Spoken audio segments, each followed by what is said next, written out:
Praise the Lord. ദൈവം ദൈവമക്കളെ സ്വർഗത്തിൽ ഇരുത്തിയിരിക്കുന്നു. എഫേഷ്യർ 2:6-7 എന്ന് ബൈബിൾ പറയുന്നുണ്ടോ? വചനം വായിക്കാം. എഫേഷ്യർ 2:6-7. ക്രിസ്തു യേശുവിൽ നമ്മെക്കുറിച്ചുള്ള വാത്സല്യത്തിൽ തന്റെ കൃപയുടെ അത്യന്തധനത്തെ വരും കാലങ്ങളിൽ കാണിക്കേണ്ടതിന് ക്രിസ്തു യേശുവിൽ അവനോടുകൂടെ ഉയർത്തെഴുന്നേൽപ്പിച്ച് സ്വർഗത്തിൽ ഇരുത്തുകയും ചെയ്തു. ഇതൊരു കൺഫ്യൂസിംഗ് വചനമാണ്. അതിന്റെ എക്സ്പ്ലനേഷൻ വായിക്കാം. എഫേഷ്യർ 2:6-7 ദൈവമക്കളെ സ്വർഗത്തിൽ ഇരുത്തിയിരിക്കുന്നു എന്ന തർജ്ജമ തെറ്റായ ഒന്നാണ് എന്ന് മൂലഭാഷയിലുള്ള ഗ്രീക്ക് ബൈബിൾ വായിച്ചാൽ മനസ്സിലാവും. താഴെ കാണിച്ചിരിക്കുന്ന സ്ക്രീൻഷോട്ട് കാണുക. ഇതാണ് സ്ക്രീൻഷോട്ട്. ഈ സ്ക്രീൻഷോട്ടിൽ ലെഫ്റ്റ് സൈഡിൽ കാണിച്ചിരിക്കുന്നത് ഗ്രീക്കിൽ നിന്നുള്ള നേരിട്ടുള്ള തർജ്ജമയാണ്. ഇവിടെ റൗസസ് എന്ന് വെച്ചിട്ടുണ്ടെങ്കിൽ റേസസ് എന്നാ പറയുന്നത്.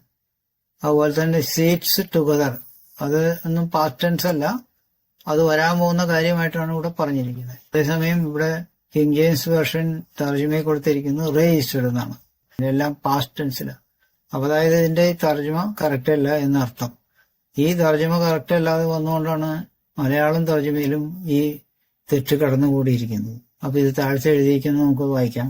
ഇവിടെ മൂലഭാഷയിൽ rouses together and sees together on heavenliness in Jesus Christ എന്നാണ് കാണുന്നത്. അത് നമ്മൾ കണ്ടതാണ്. എന്നാൽ ഇംഗ്ലീഷ് തർജ്ജമയിൽ പാസ്റ്റ് ടെൻസിലാണ് കാര്യം കാണുന്നത്. നമ്മൾ നേരത്തെ പറഞ്ഞല്ലോ. ഇത് വലിയ അർത്ഥവ്യത്യാസം കാണിക്കുന്നുണ്ട്. നടക്കാൻ പോകുന്ന ഒരു കാര്യമായിട്ടാണ് മൂലഭാഷയിൽ കാണുന്നത്. ഇത് മനസ്സിലാക്കാതെ പല അധ്യാപകരും ദൈവമക്കളെ ഇപ്പോൾ തന്നെ സ്വർഗത്തിൽ ഇരുത്തിയിരിക്കുകയാണ് എന്ന് വ്യാഖ്യാനിക്കുന്നുണ്ട്. തെറ്റായ ഒരു വ്യാഖ്യാനമാണിത്. ഇങ്ങനെയുള്ള തർജ്ജമ പിശകുകൾ ബൈബിളിൽ പല സ്ഥലങ്ങളിലുമുണ്ട്. ഇക്കാര്യം അറിയുന്ന പിശാച് ബൈബിൾ മുഴുവൻ തെറ്റാണെന്നും അതിന് കാരണം ഓരോ ഭാഷകളിൽ നിന്നും മറ്റു ഭാഷകളിലേക്ക് തർജ്ജമ ചെയ്തപ്പോൾ ഇങ്ങനെ സംഭവിച്ചതാണ് എന്നും പറയുന്നുണ്ട്. അവർ പറയുന്നത് ഗ്രീക്കിൽ നിന്ന് ഇംഗ്ലീഷിലേക്ക് മാറ്റി, ഇംഗ്ലീഷിൽ നിന്ന് വേറെ ഭാഷയിലേക്ക് മാറ്റി, അതിൽ നിന്ന് വേറെ ഭാഷയിലേക്ക് മാറ്റി, മലയാളത്തിലേക്ക് മാറ്റി, മലയാളത്തിൽ നിന്ന് തമിഴിലേക്ക് മാറ്റി, ഇങ്ങനെയൊക്കെയാണ് പറയുന്നത്. അതുകൊണ്ട് ആദ്യത്തെ അവസാനം വെച്ച് നോക്കുമ്പോൾ തെറ്റാണ് എന്നാണ് അവർ പറയുന്നത്. പിശാചിന്റെ പുസ്തകങ്ങൾ യാതൊരു ഭാഷകളിലേക്കും തർജ്ജമ ചെയ്യാത്തതുകൊണ്ട് അതെല്ലാം 100% ശരിയാണെന്ന് കള്ളം പറഞ്ഞുകൊണ്ടിരിക്കുകയാണ്. പിശാച് എന്ന് പറയുമ്പോൾ നമുക്കറിയാം പിശാചിന്റെ മക്കളാണ്.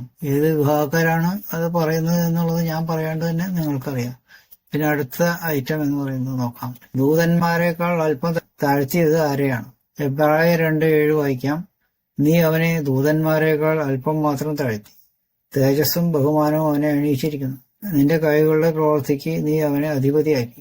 ദൈവം മനുഷ്യനെ സൃഷ്ടിച്ചതിനെ കുറിച്ചാണ് ഈ വചനം പറയുന്നത് എന്ന് പലരും സുവിശേഷകർ അടക്കം വിശ്വസിക്കുന്നുണ്ട്. അവരങ്ങനെ പഠിപ്പിക്കുകയും ചെയ്യുന്നുണ്ട്. എന്നാൽ യേശുക്രിസ്തുവിനെ കുറിച്ചാണ് ഈ വചനം പറയുന്നത് എന്ന് ശ്രദ്ധിച്ച് വായിച്ചാൽ മനസ്സിലാവും. യേശുക്രിസ്തുവിനെ ദൈവം ഭൂമിയിലേക്ക് അയച്ചത് തന്റെ ആത്മാവിന്റെ ഒരു ഭാഗം മറിയയിൽ നിക്ഷേപിച്ചുകൊണ്ടാണ്. എന്നാൽ ആ ആത്മാവിന് പൂർണ്ണ നിറവ് ഉണ്ടായിരുന്നില്ല. സ്നാപക യോഹന്നാന്റെ കൈക്കീഴിലുള്ള സ്നാനത്തിന് ശേഷമാണ് മഹാപ്രവാചകന്റെ അഭിഷേകം ലഭിക്കുകയും പരസ്യ ശുശ്രൂഷ തുടങ്ങുകയും ചെയ്തത്. എന്നാൽ യേശുവിന്റെ മരണപുനരുദ്ധാനങ്ങൾക്ക് ശേഷം മാത്രമാണ് തേജസ്സും ബഹുമാനവും കൊടുക്കപ്പെട്ടത്. ഇതാണ് ഈ വചനത്തിൽ പറഞ്ഞിരിക്കുന്നത്. തേജസ്സും യേശുക്രിസ്തുവിന് കിട്ടിയെന്ന് പറയുന്നത് യോഹന്നാന്റെ സുവിശേഷം 7-39 വാക്യത്തിലാണ്. അത് വായിച്ചു നോക്കുമ്പോൾ നമുക്കത് മനസ്സിലാവും. അതിൽ പറഞ്ഞിരിക്കുന്നത് പരിശുദ്ധാത്മാവിനെ ഭൂമിയിലേക്ക് അയച്ചത് യേശുക്രിസ്തു തേജസ്കരിക്കപ്പെട്ടതിന് ശേഷമാണ് എന്നാണ് അവിടെ പറഞ്ഞിരിക്കുന്നത്. തേജസ്കരിക്കപ്പെട്ടത് അതിനുശേഷം മാത്രമേ സ്വൽപ്പത്തിൽ 2-ാം അധ്യായത്തിൽ പറയുന്നതായിട്ടുള്ള ആത്മാവിന്റെ ശക്തി സ്വർഗ്ഗത്തിൽ നിന്ന് ഇറങ്ങി വന്നുള്ളൂ. അത് യേശുക്രിസ്തു അയച്ചതാണ്. അതാണ് അവിടെ പറഞ്ഞിരിക്കുന്നത്. അപ്പൊ ഇതിൽ നിന്നും ഇവരുടെയൊക്കെ എക്സ്പ്ലനേഷൻ വളരെ തെറ്റായിട്ടുള്ളതാണെന്ന് നമുക്ക് മനസ്സിലാക്കിയെടുക്കാം.